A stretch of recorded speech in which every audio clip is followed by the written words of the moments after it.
Good morning. It looks like here they come.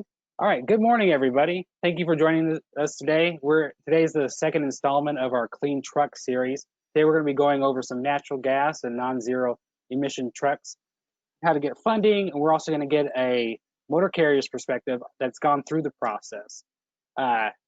Today, we've been in all these meetings before, but you can ask questions throughout the presentation by entering your questions into the chat box below. Or if you're calling in and you don't have access to the control panel, go ahead and send me an email with your questions, eric@harbortrucker.com. There's also a couple of handouts this time. So for the folks that are joining by laptop, click the handouts tab. You should see 3 handouts there, a copy of the slide deck, as well as 2 grant application guide flyers from Clean Energy, both in English and Spanish. If, maybe you can't see it, don't worry about it. I'll be sending them following the presentation as well. So we're going to give guys, a minute or so for more people to roll in. But in the meantime, why don't I turn things over to Greg and he can give a little introduction for himself, and then we'll start rolling into the presentation. Great, thank you, Eric. Really appreciate that. And by the way, thanks to HTA for hosting this webinar. We're excited to have it. We have a really good panel, and the timing is really good in the world of the COVID world that we're all learning to live through and navigate through, because this session could actually be called the economic stimulus session, because this is all about getting money into the economy to help truckers buy clean trucks and then accomplish some societal goals of reducing emissions and being more sustainable and combating climate change. So this is going to be an interesting panel to you. For anybody interested in taking advantage of incentive funding, this is the place to be. And with that, what I'd like to do is, I'll give a quick self-introduction, but we'll have each panelist give a self-introduction as well. They're going to come at this from a lot of different perspectives. So we'll really set the stage for everybody to get educated. And as we go, I'm sure Eric will explain this, but we'll want to collect questions from folks so that we can answer those questions at the end of our remarks and presentation, make sure that we give you as much information as you need to make decisions going forward. So I'm Greg Roche, I'm with Clean Energy, and we're in the renewable natural gas fueling business. And what I specifically do is I work with a team of folks that work with trucking companies to help them transition to clean, near zero, renewable natural gas trucks. And that spans everything from large fleet operations down to independent contractors that own one truck. So we've been at this at Clean Energy. We've been at this for 12 years now, working in the port, and we've had some great successes along the way, working with Harbor Trucking Association and the members. And we think we're actually at the tipping point for accomplishing some really big changes coming up, and this incentive funding we're going to talk about is a big reason why. And I'll mention this later, but in the context of economic stimulation, Clean Energy recently announced a partnership with Chevron that also provides funding for port truckers that want to transition to trucks. That's in addition to the grant funding programs that we're going to talk about today. So with that being said, let me go around the horn here and ask panelists to give self-introductions. We'll start with Stephen Penn from Pacifica Logistics. And by the way, Pacifica is a HTA member, so I want to make sure I point that out. If you're watching this and you're not a member, well, you're going to want to get a hold of Eric and join HTA after you see this great panel today. So Stephen, go ahead. Hi, everybody, and thanks, Greg. My name is Stephen Penn. I'm the VP of Finance for Pacifica Trucks, part of the Pacifica Logistics Group. Last year, we were granted awards for 11 trucks, and so I'm here to talk about the motor carrier perspective from this program. Great, thank you, Stephen. And our next panelist is Doe Gerling from Clean Energy. So Do, go ahead and take it away. Do, We couldn't hear you. Helps to unmute. Good morning, everyone. Thank you, Greg. Clean Energy Grants handles grant application submissions in all 50 states and Canada for federal, state, and local grant programs.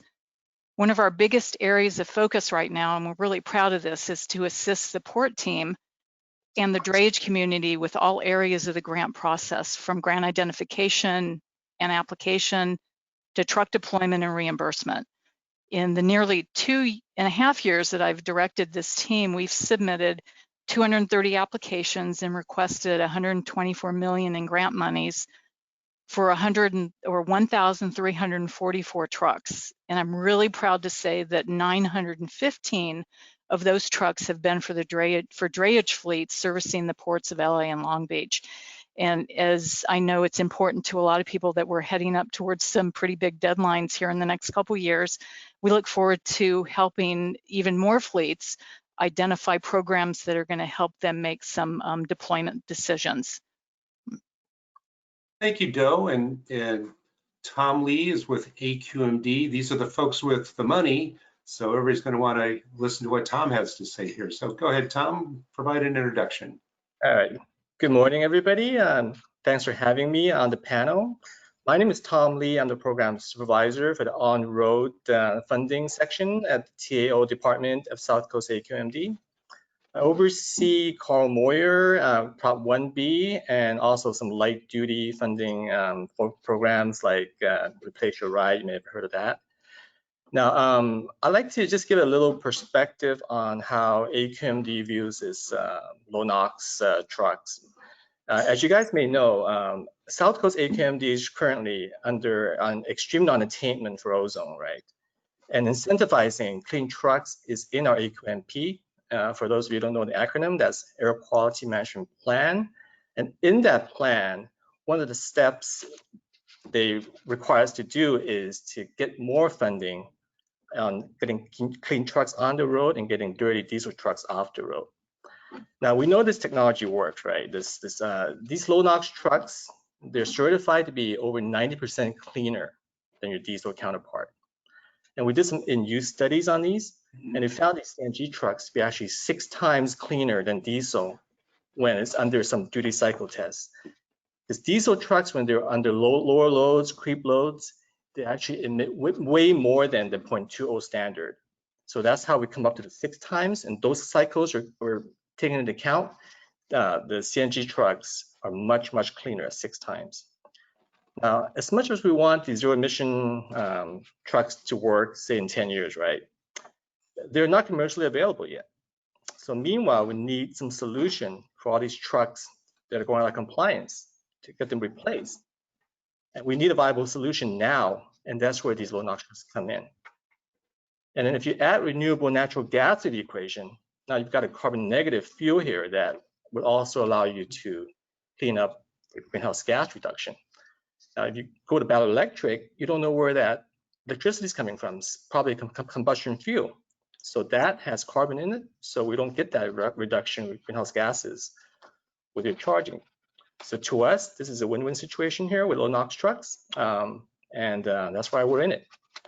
So with that, I think we're going to head on to the presentation, correct? Well, before we do that, let me just interject with a couple of administrative announcements. So Eric, can you explain how folks can ask questions as we go through the webinar today? Yes, sorry, I didn't go into that before. So everyone that is attending via their computer, go ahead and enter any questions you have into the chat bar, and I'll be able to see them, and we'll address them during the Q&A session. I do see we already have a couple rolling in, so when we get more into the presentation, I'll address those guys. If you're just calling in and you're not watching us via your computer, go ahead and shoot me an email, eric@harbortrucker.com, and I'll read your questions out during the Q&A. Thank you, Eric. And the other thing that we will be doing several times during this webinar is Eric will be presenting some audience polling questions. So this is an opportunity for us to better understand the folks that are watching this webinar. That'll help us in answering questions and so forth. So several times during the webinar, we'll take a pause and Eric will present the polling question. You'll answer the question and then we'll proceed. And then finally, last thing before we dive into the details here, I've got to go back to Stefan and give him an opportunity to explain the jerseys. Okay, sure. So I went to University of Utah, and I'm very proud of that. Behind me, I have Alex Smith and Steve Smith, referred to as the Smiths. Both of them were alumni of University of Utah and played a pretty successful career in the NFL. So I proudly support them by putting them on my wall. Very nice. They look great, perfectly right behind your head there. Good job. So let's now change gears. This is the show me the money part of the webinar. So Tom, walk us through what grants are available, how much can somebody get, and what's the timing look like? And then later on, we'll get into some more of the details of applying for grants and that sort of thing. So Tom and Dale, you probably will be a good tag team on show me the money. So go right ahead.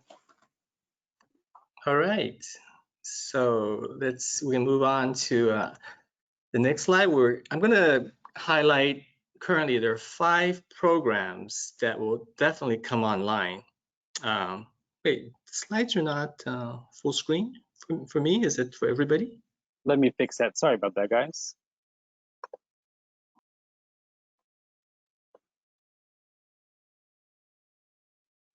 Okay, so it's going to stay this way, right? It's not going to be full screen. It's going to be bottom screen, right? It should be presentation mode. Is it still cut off for you guys now?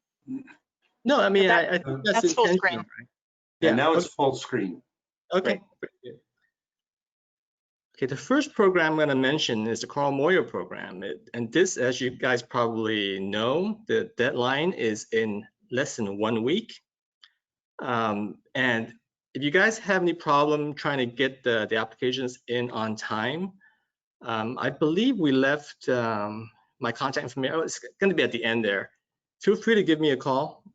We can get staff to work with you 24/7 and try to get you guys your application in on time. It was 1 p.m. is the application deadline, August 4th.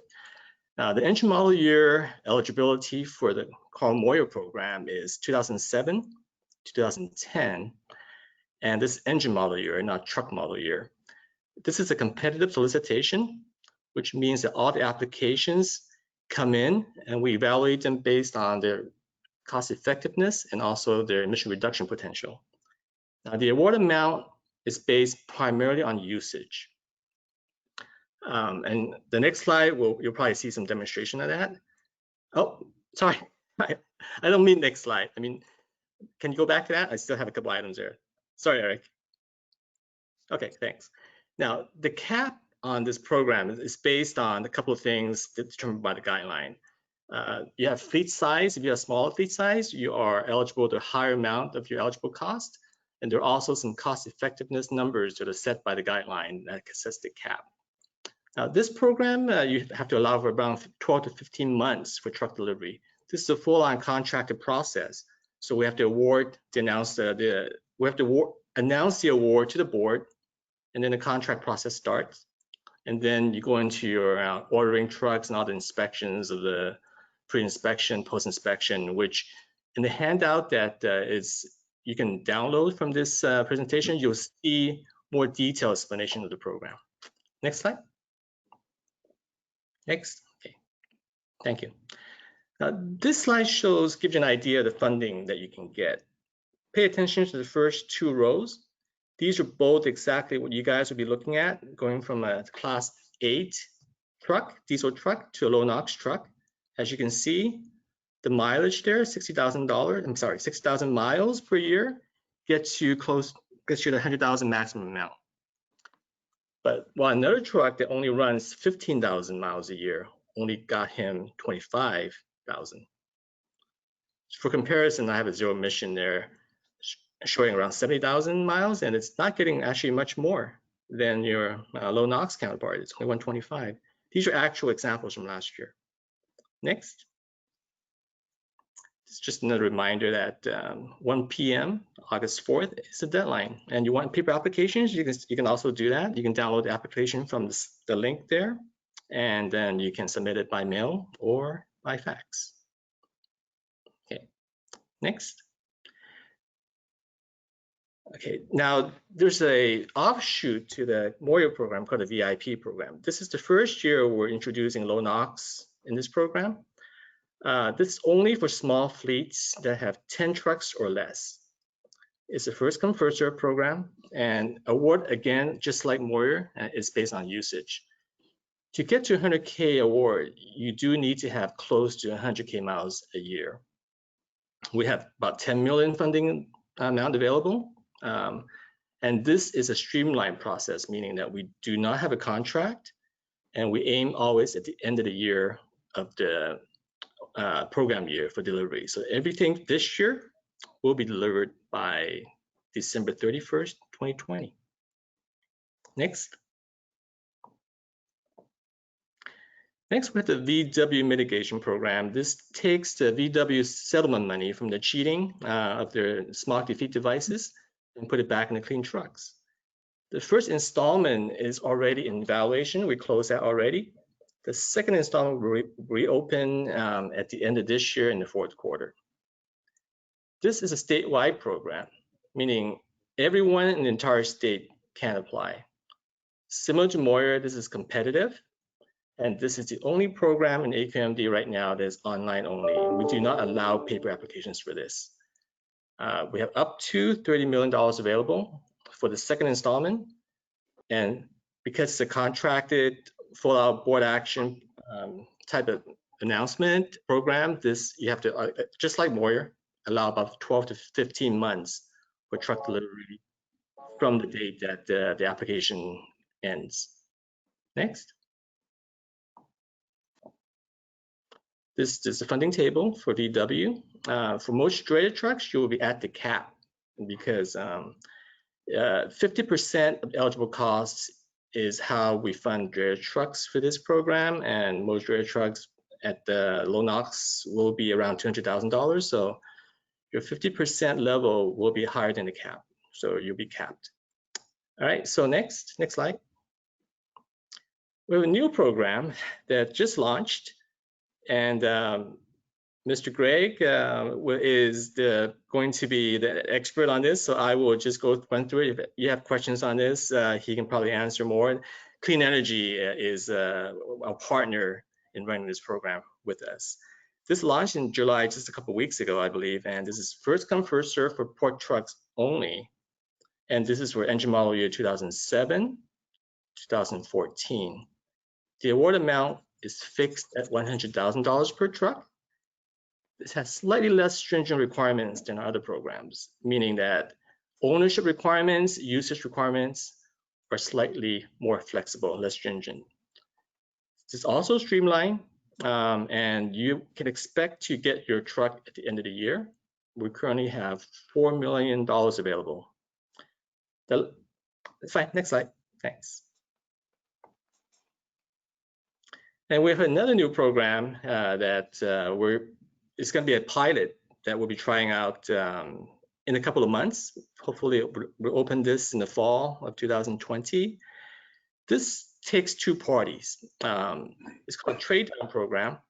Just real quick explanation how this works. It is first come, first serve, again, port trucks only. Now, Fleet 1 has a newer truck, 2014 or newer. He wants to get in low NOx, so he trades that in. He would get an amount of $100,000 plus another $25K for the trade-in value for that truck to get his low NOx new truck. Now, Fleet 2 comes in. He has an older truck, 2009 or older, and that is going to be used for scrapping. Now, when he turns in his scrap truck, he can buy that 2014 and newer truck for $30K. Now, the dealer is the one that combines these two parties together. They take care of scrapping, they take care of the payments, also the packaging of the application to AQMD for review.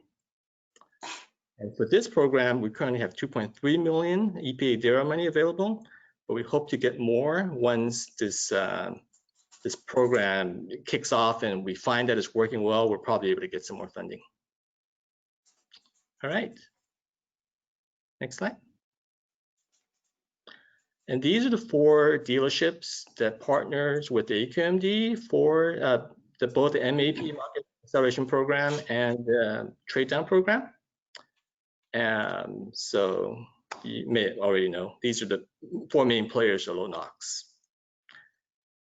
And I think that's pretty much it. The next slide, I have our contact information for all the staff that handles all these respective programs that I talked about.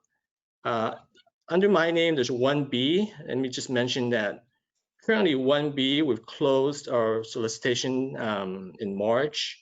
We're working through that process with contracting. We may reopen at the end of the year, though we're not sure yet. For that one, it's just quickly, it's a fixed amount, 100,000 for a low NOx truck. And the qualifying is a little different. You have to have, well, it's different from MOYER. MOYER doesn't have a qualifying mileage. This one does have a qualifying mileage of 20,000 miles per year in the last 2 years. Okay, with that, concludes my presentation. Happy to answer any questions. Great, thank you for that, Tom. Really informative. And let me bring Doe into the conversation here. Originally, I was thinking I would just drive out to Diamond Bar to your office and pick up a check, but I think there might be a little bit more to it than that. So, Doe, why don't you talk about from your perspective what's involved with the grant application? And I heard Tom mention scrap trucks, so comment on what is that all about?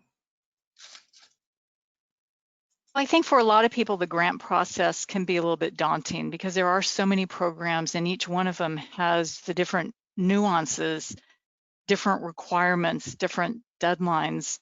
So the most important thing is to try and match whatever the particulars are for the specific fleet, for their deployment needs with the right program. And some of that can stem to how a fleet keeps their information. A program may require that you have 2 years of registration, and a fleet may not keep that information. They may not have it. So it's going to be very hard for them to apply for a specific program if they don't maintain records that match that program. So that's probably the most important. And then is to get the application together to make sure that it meets those requirements. Tom mentioned the Market Acceleration Program, which we affectionately call MAP. And that program came into existence so that it would help fleets that may not have information, all of the requirements necessary, but have trucks that can be taken off the road and put to a grant program. So I think with what Tom went over, there is a program, that can be matched to almost every fleet's need. And then once you do that, it is compiling all the information, making an application as strong as you possibly can. And my team partners with Tom and his team so that when we submit a grant, we try and have it as many of those requirements checked and in the right format that needs to be so that it can be reviewed. And then then it goes to the AQMD, and the AQMD reviews it on its merits, and the funding happens. After that, the contract phase can take 3 to 6 months, and as Tom mentioned, there usually is a 12 to 15 month deployment timeline.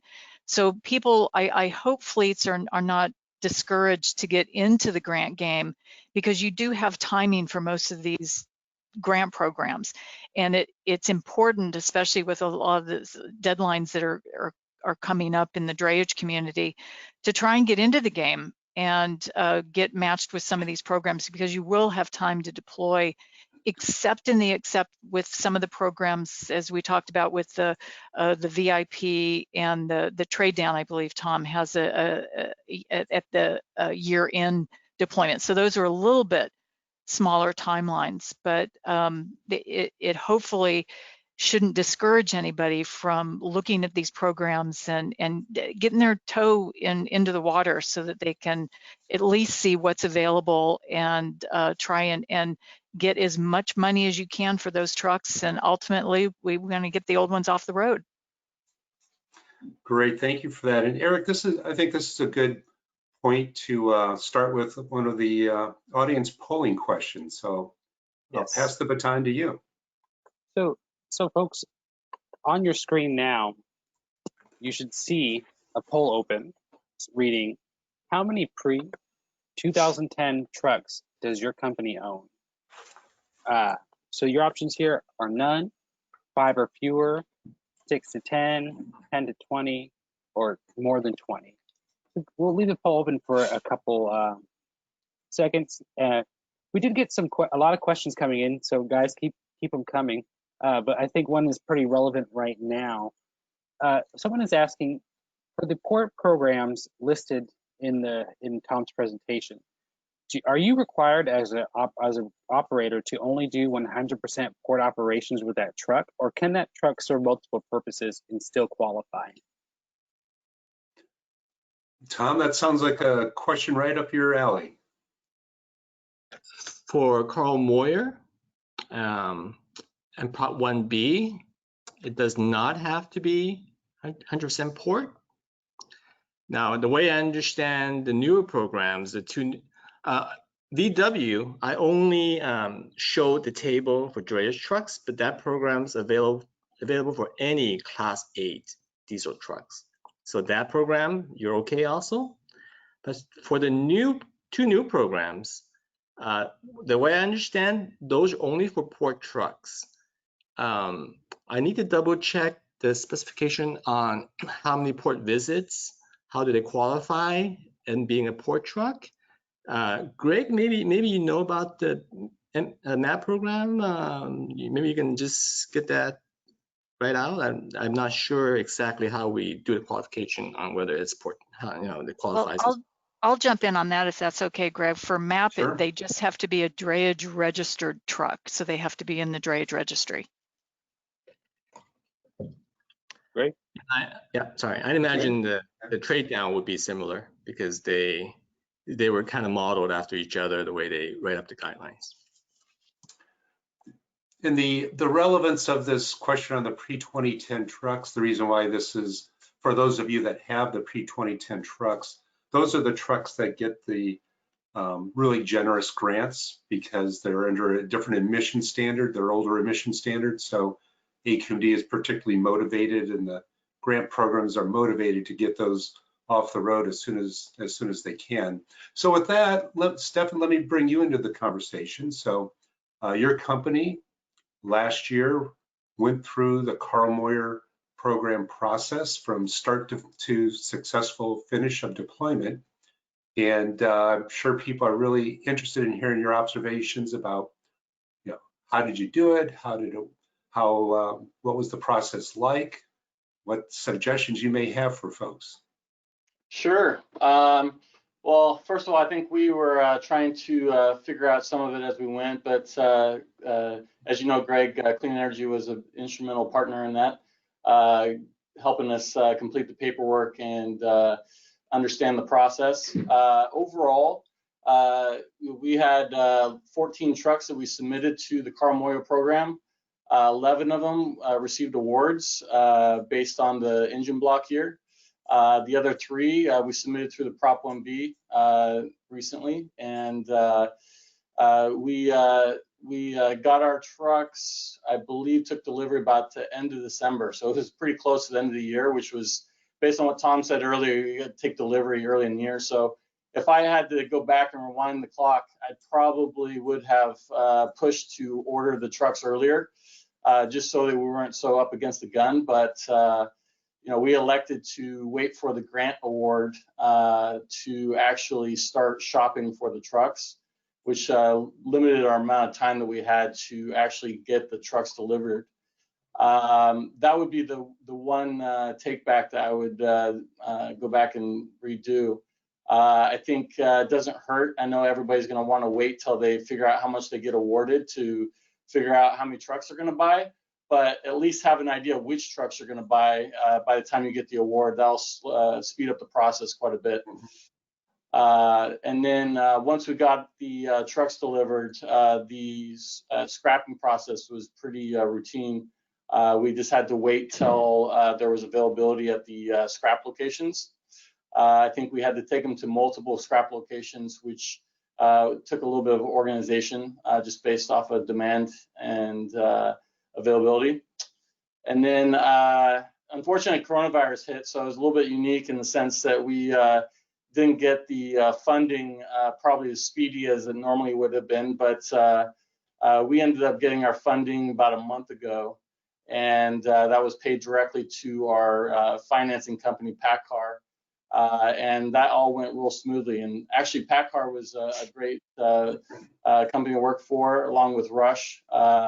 They structured our loan so that there was a balloon payment due once the check came through, and we even had to get that extended just because of coronavirus. And so everybody was very flexible and understanding, and it went very smoothly from that perspective. But overall, it was about a 15-month process for us, I would say. I think it probably shrink down a little bit if we had our trucks already picked out once we got the grant award. And then, of course, if coronavirus wasn't here, it probably would be closer to that 1-year mark. So that would be my biggest feedback, is just have your truck selected up front, and hopefully we don't have to deal with slowdowns from the coronavirus going forward. The comment on the balloon arrangement, that's interesting. Can you elaborate a little bit more on that for people so they understand exactly what does that mean and why did you do that?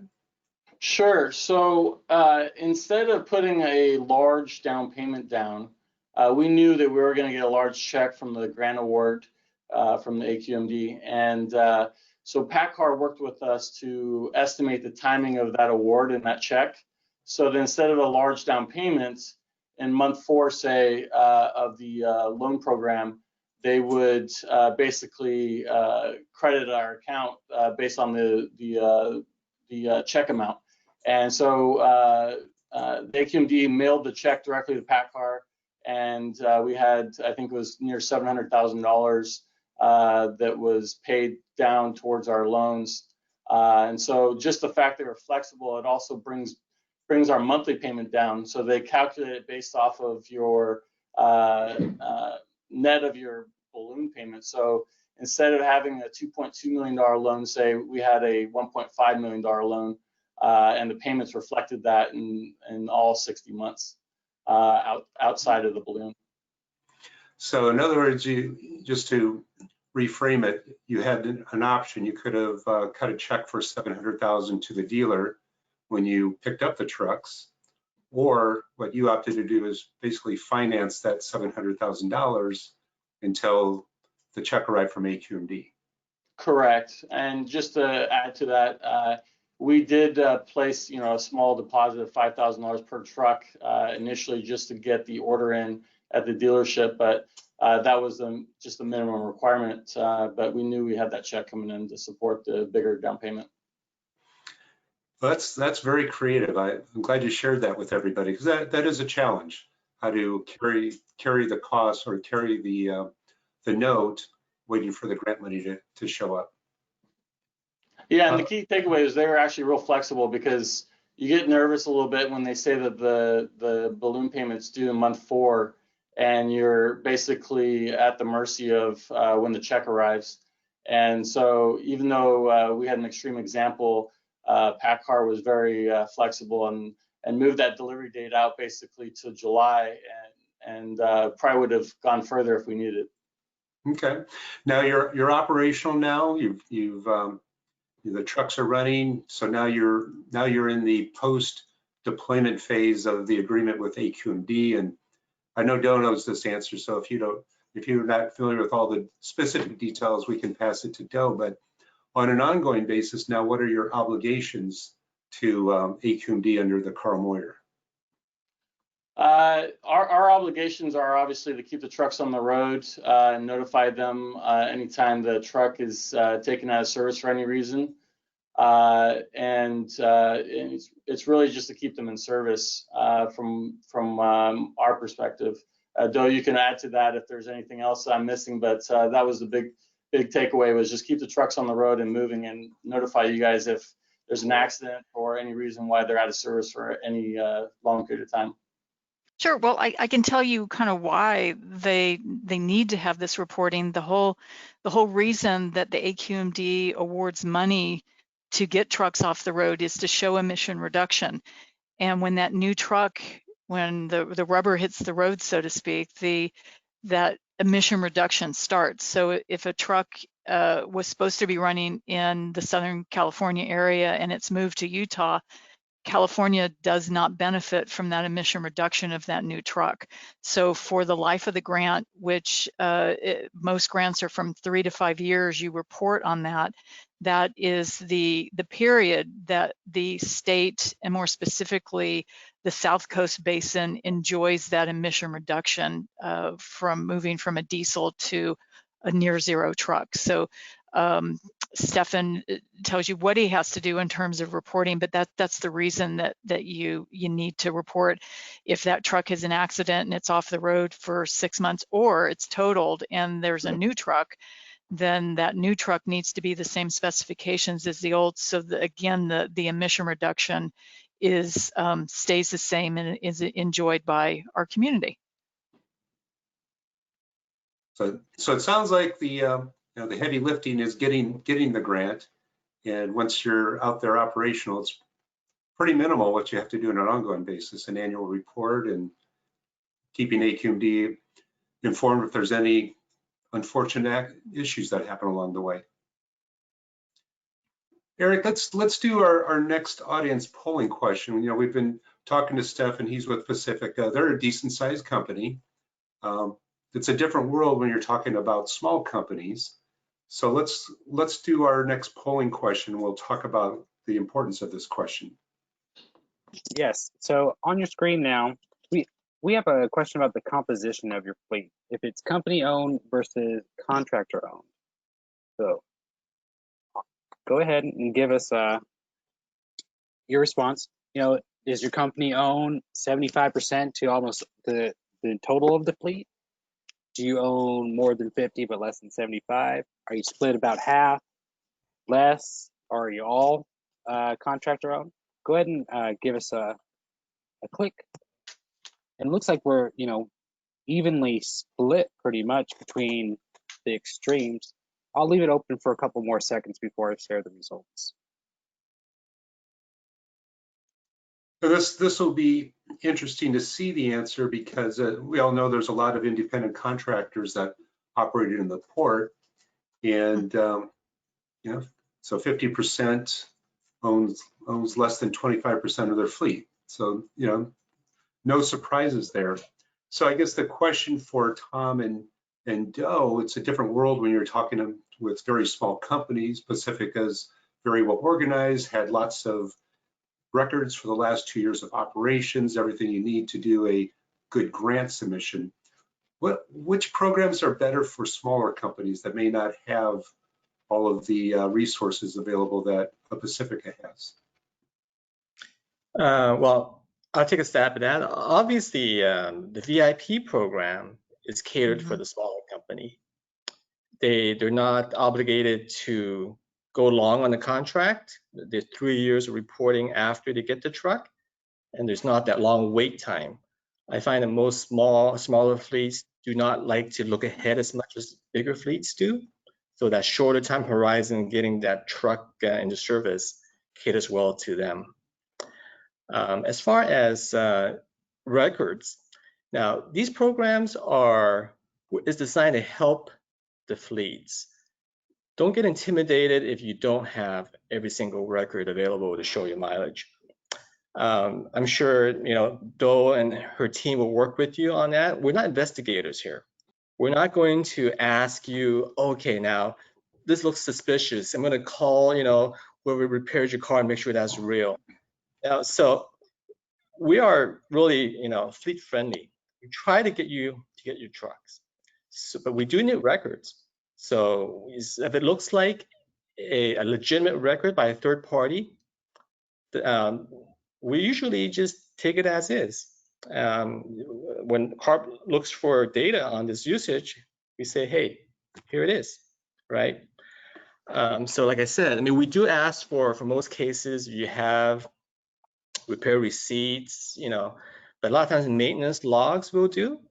If you have a log book that shows mileage a certain time you did some work on the vehicle, that may suffice, right? So I'll let Doe add on to that if she has something. Yeah. Well, I think that's exactly right.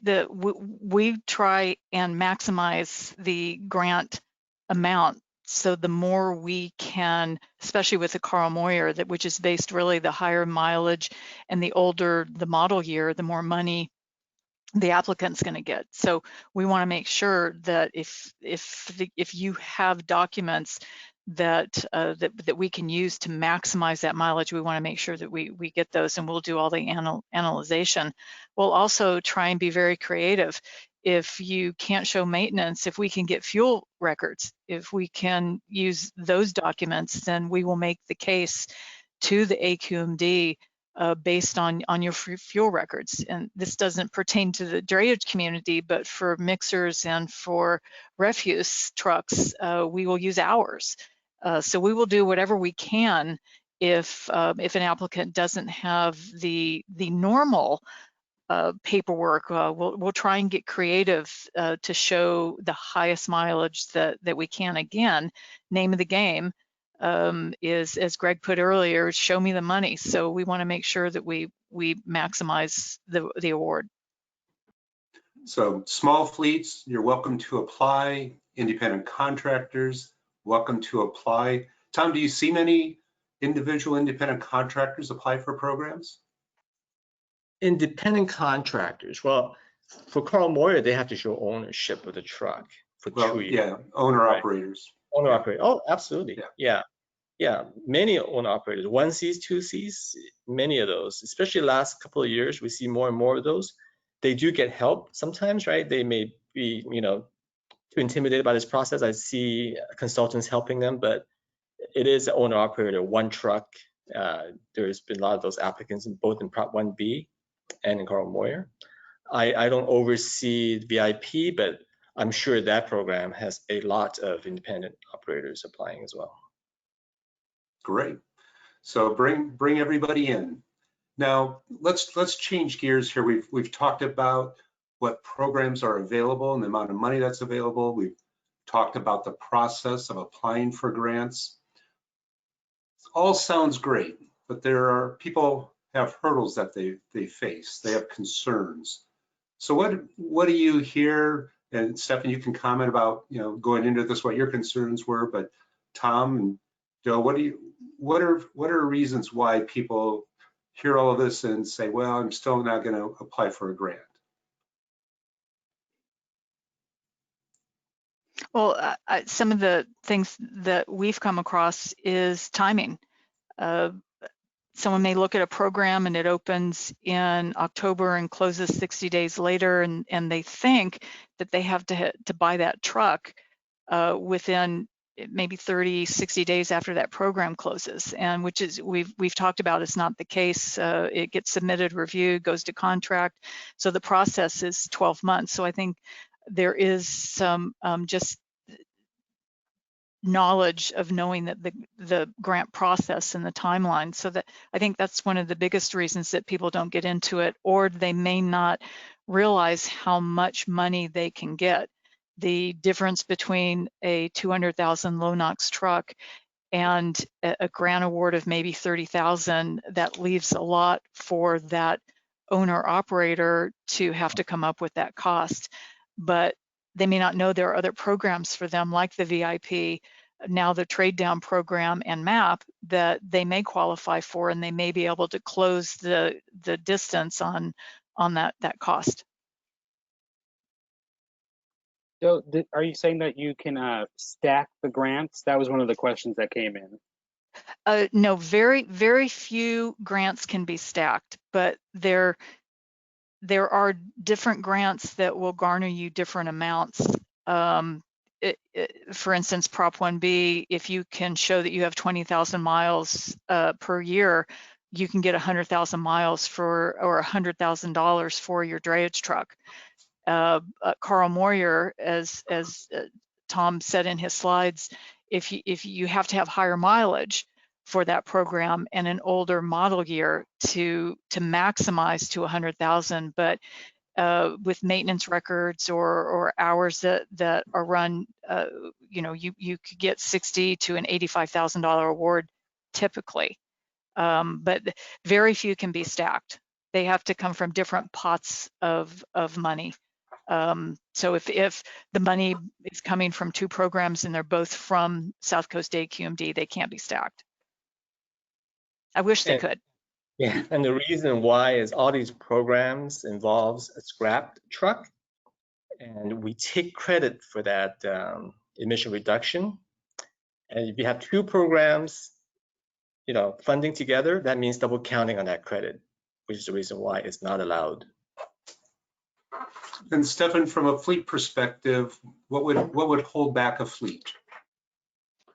I think if you're looking at the full spectrum, I think the first concern is how does this generation of NOx trucks compare to Gen 1, the 9-liter versus the now 12-liter? I think drivers are a little reluctant, especially if the companies have ever had Gen 1s. We happen to have 3 of them laying around for a while. I don't think they were even driven for a while. So our drivers knew the issues with the power, and so we're a little reluctant at first. So what was really helpful was Roche was able to give us a loaner truck for about a week that we could have a bunch of our drivers test drive and give feedback on.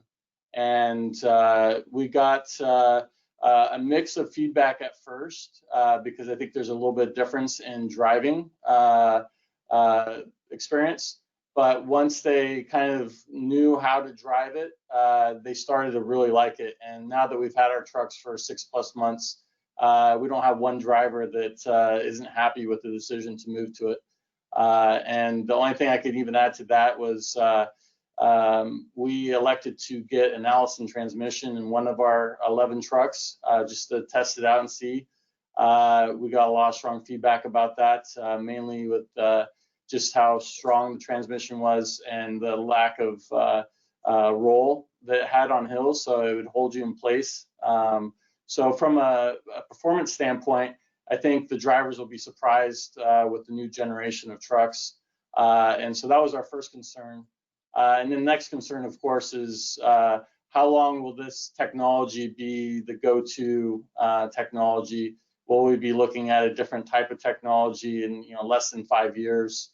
And how long can we expect to use these? And so, from our perspective, we looked at this as as long as we can put these in service for 5 years, we'll get what we need out of them. And of course, the exemptions at the port help.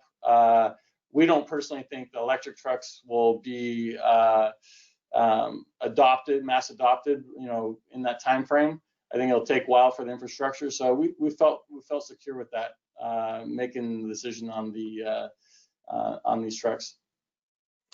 Now and this is probably a good question for you, Stefan. We're in California, and we Californians like to pay taxes. I didn't grow up here, so I don't have that in me. I actually don't like paying taxes, but we got a high 10% sales tax on trucks. This is a federal problem. There's a 12% FET tax on trucks. All these taxes add to the cost. So right now we approach overcoming all these additional costs with the grant program. But is it worthwhile to you? Did the sales tax matter much in your decision on the economics of this? Maybe the federal tax? Should there does it make sense to have an effort to reduce the tax burden? Or are you okay with just paying the taxes and having the grants carry the burden of making that up? Well, you know, of course, it always stings when you get hit with a 10% sales tax and a 12% federal excise tax. So, you know, we as an industry are unfortunately used to being taxed that on new trucks and equipment.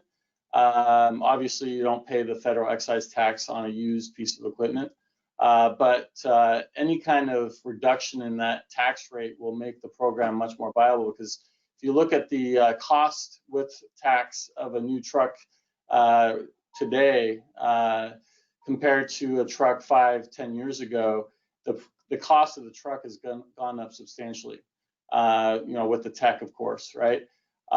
So the tax has gone up, which stings, and it makes it a little bit less affordable. So if you can get a $100,000 subsidy, it stings less. But if you end up with a $25,000 or $50,000 subsidy, you're paying for the tax and maybe a little bit of the truck. So it does sting a little bit. Okay, thank you for that. We've got about 10 minutes left of our webinar session here. We don't have to end at the 11 o'clock hour, but I do want to be respectful of people's time and all the people who have participated in the webinar. So Eric, why don't we present our last polling question, and then we'll just open it up to audience Q&A. Yeah, I think that's a good idea. And, you know, I'm happy to keep hosting as long as people are still going. So first, we'll get that poll launched, and I'll read off some of the questions that we've gotten during the presentation. So given all the concerns that we've listed that, you know, Stefan, Tom, and Doe have elaborated on, let's go ahead and ask you guys what your concerns are. So on your screen now, you should be seeing a poll that reads, what is your primary concern regarding adopting natural gas and other NZE trucks? Is it total cost of ownership versus diesel? Is it maybe those regulatory and policy concerns? You know, am I going to be exempt from the clean truck fee? Is it duty cycle performance?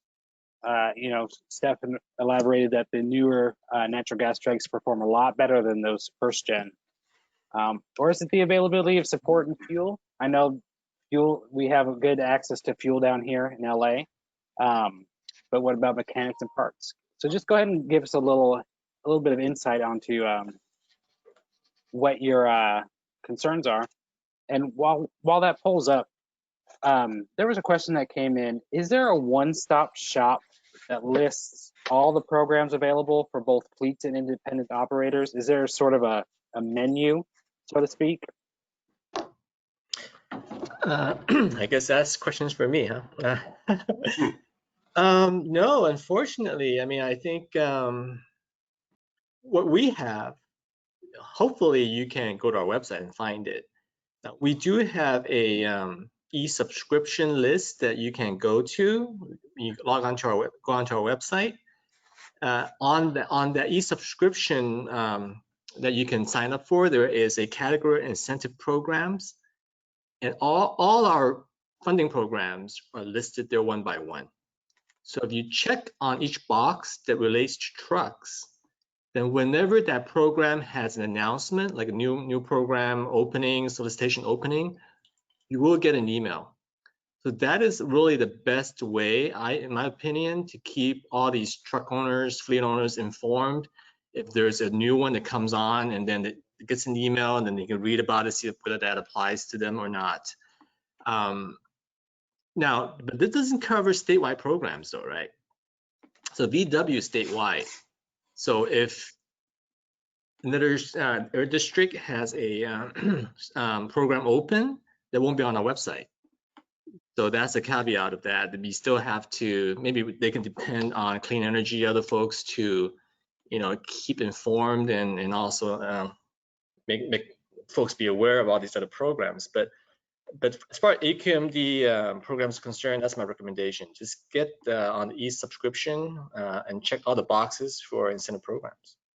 Great. You know, I'll augment that with, you know, we're members of HTA, and we're always seeking ways to expand HTA services for members. So, Eric, you and I and Weston can talk afterwards. Be happy to, post a page on the HTA website that keeps, we keep it fresh and refreshed with the latest grant programs. So there's at least, one location that the harbor truckers can go to and leverage the association. Yeah, that's definitely a good idea. And I'll work with Question Asker. I'll work with Greg and his team to get that together. And I'll be sure to send you a copy, and we'll distribute that amongst the membership. We had a question come. Oh, sorry. The poll results. 67% said it was the availability of support, which are the mechanics, fuel, and parts. If you guys want to send in the chat, which of those, or be a little bit more, give me a little bit more specificity on your concern, maybe we can address some of those during the conversation right now, or we'll follow up with you after the call. We have another question. What can we do for a customer that needs 4-axle trucks? Some of the OEMs are only rating their engine to that 82,000 weight limit.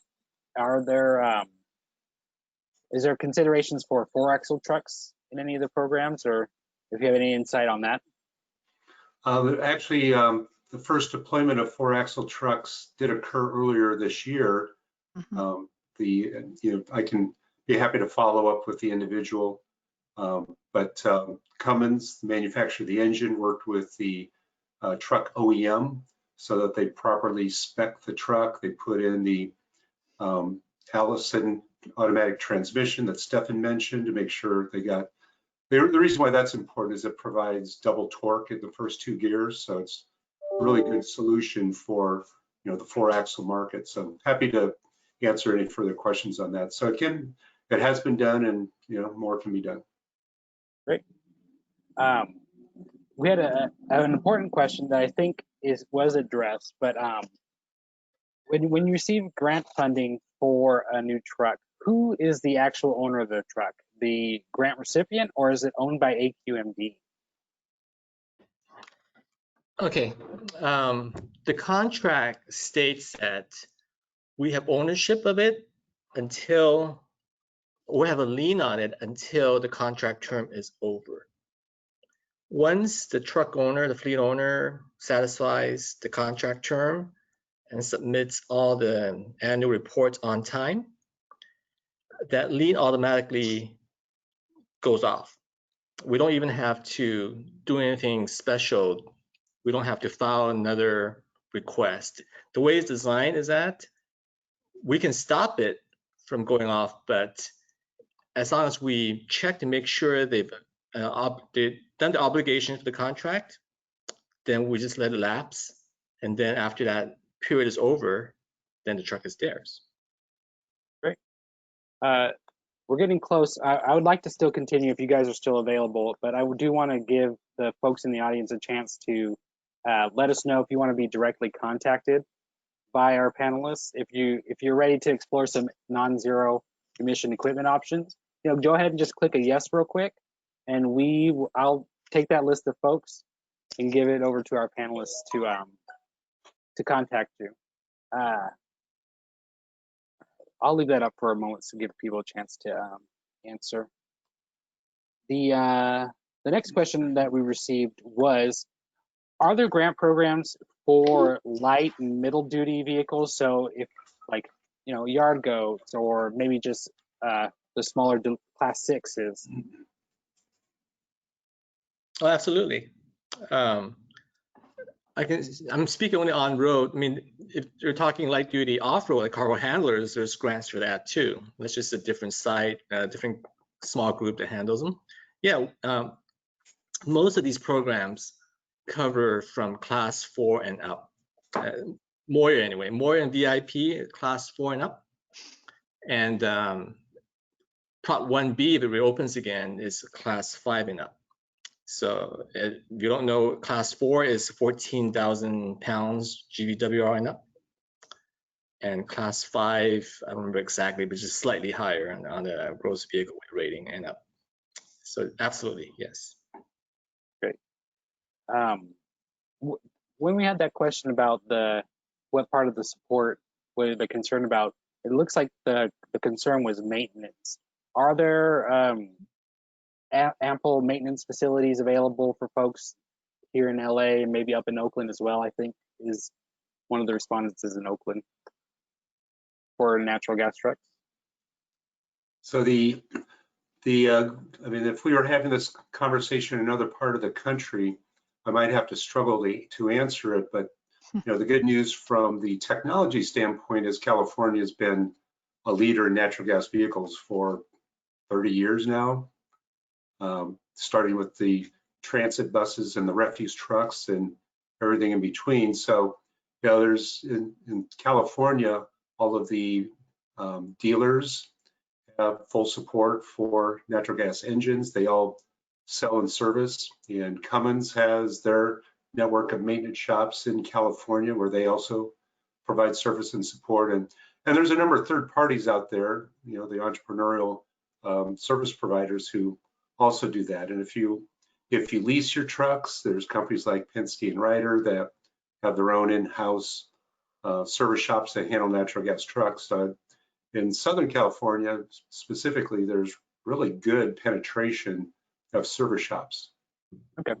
And Tom, question. I'm sorry to interrupt and talk over you. I just recalled Tom in his slide deck showed the Ford dealership for all of the brands that support the grant programs. They also provide all the service too. Okay. If the question asker, if you still need help finding some, I guess talk to the dealer or shoot me an email after the call, and I'll help you find some solutions. We had another question about for Stefan, the timeline from when you started working on the application to having the truck deliver. Can you elaborate real quick? I think we answered it was about 16 months, but they're asking what was your timeline? Sure. So the application process took us about 5 months to get all the paperwork in and get the grant award. I mean, that's really as part of it, submitting paperwork, right? Greg and his team helped us on that. And then we got our grant awards and signed the contract within, I think it was about 5, maybe 6 months. But then you have to worry about the ordering of the trucks and how long it takes to take delivery of those trucks. You know, we actually got our trucks ordered, I believe, end of August and had them delivered in December. So it was about a 5-month process for that as well. And that was kind of a push. So my recommendation to everybody is have the trucks picked out ahead of the grant award, knowing which ones you're going to go with, and place the order in as soon as possible, because it is a significant amount of time just actually waiting for the trucks to be manufactured. Once you take delivery, and then you have to get an appointment to get your turn-in trucks inspected and scrapped. And that took us about, I want to say about a month, you know, maybe a few weeks on our end, but then a month to get all the appointments. And the biggest issue there would have been just finding a location, a scrap location that would take 11 trucks. We couldn't find one location to take 11 trucks, so we had to go to 2 or 3 to get that process done. But it was relatively quick, a few weeks. And then the check comes in the mail after that, so that's another couple months that usually that process takes. And Joe and Tom, it's your team that helps the motor carrier identify those various locations to scrap? Yeah, we do have a list Okay. that have MOUs with us, and we recommend you to go to that list. Yeah. Okay. Great. So I want to. We're 5 minutes after. I hope you guys are okay with staying maybe another 5 minutes. Sorry, everybody. We want to talk a little bit about advocacy for NZE trucks. You know, we're pushing right now in Los Angeles to get that exemption for NZE on the books in the Clean Truck program. You know, just I think it was either earlier this week or the week before, Greg and I both spoke up at the Port of Long Beach Harbor Commission asking like, let's get this on the books now. These are the cleanest trucks available. They have a comparable duty cycle to diesel. Like, if the goal is to get as many draymen and clean trucks quickly, let's give the guys some consumer confidence that these trucks, they're going to be allowed to use them without any disadvantage imposed.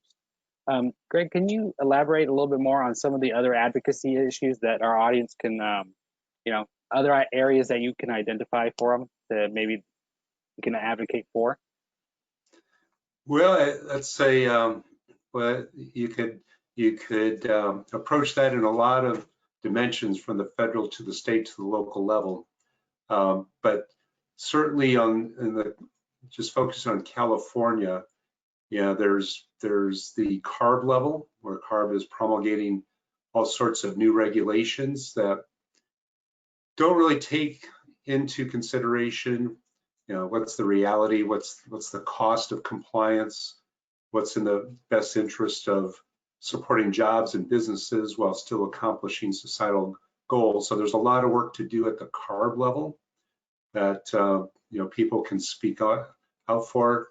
And you mentioned at the port level, you know, the ports have, you know, it's one of these things where, you know, they've always said that there will be exemptions for near zero trucks, and I believe them. But to your point, Eric, we really need to just get that in the books and move on so that everybody can remove that as something that they worry about. Great. And people in the audience, HTA has set up the truckeraction.com website where we do all our outreach advocacy stuff. So we've got a campaign going on right now to ask the ports in the city, the joint city, Long Beach, LA, to get these exemptions down for the near zero emissions trucks. So I encourage you, go to truckeraction.com, find our Clean Trucks campaign, and go ahead. You can, it's as simple as just entering your email and your name, and, you know, doing the confirmation that you are who you say you are, and it'll send an email that we've already drafted. You can review it if it, you know, to make sure it fits your liking, and we'll send it to all the Harbor Commission, the city offices. Also, if you don't want to do that, we do have the option of just recording a 30-second video right there on the site, and we'll send that to all the same people, letting them know, you know, let people know that we want these clean trucks are the ones that are readily available, commercially proven. Let's get them going on the road. So we're almost 10 minutes over. I'll invite you guys for some final comments, and we'll take it from there. Well, I'll say this for those audience members remaining. Well, that's great. Thanks for staying over, but we really appreciate your interest. We appreciate your engagement with us by answering the polling questions, and hopefully this was helpful for you in making decisions on these wonderful grant opportunities that will keep coming up from AQMD. So thank you. All right. Well, I want to thank the audience as well for staying over, and, you know, even the guys that didn't stay over. Everyone's kind of busy, so I'll let you guys go now. But I especially want to thank all our panelists and Greg for helping me put this on. If you have any questions for any of our panelists, you probably already know their information, but if you don't, I'll be sure to include that in my follow-up email to all the attendees. I'll also be sending you guys copies of the slide deck as well as the CEF grant outline flyers. And if you have any questions for our panelists and don't know how to get a hold of them, send me an email and I'll put you in touch right away. All right, I want to thank everyone for their time, and you know, have a great day. Thank you, panelists. Thank you. Thanks, Eric. everybody. Thanks, Greg. Thank you, Eric. Good webinar. Thank you. Thank you guys. Excellent. Bye. Bye-bye. Bye, Stephen. Bye, Tom. Bye.